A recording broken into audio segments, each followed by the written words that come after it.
Assalomu alaykum. Menga shu o'tlar tomog'ni yo'talik yetkazishda juda foyda berdi. Bu mana o'zimizni chaqchaq o't, qo'qigul, qo'qi o't deb ataladi. Bu bargizub. Shulardan damlama qildim.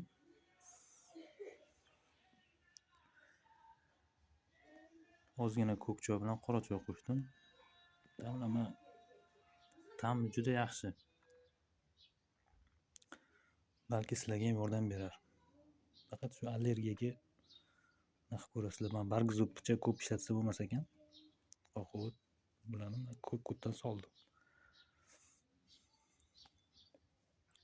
Faqat allergik ta'siri bo'lmasa sizlarga menda yo'talni qoldirdi. To'g'ri, yana amoksisilin ham ichdim. Mana shundan qoldimi yoki amoksisillindan qoldimi bilmayman, lekin ancha mana yordam berdi menga. Menimcha. Foydali bo'lsa, sizlarga ham balki yordam berar.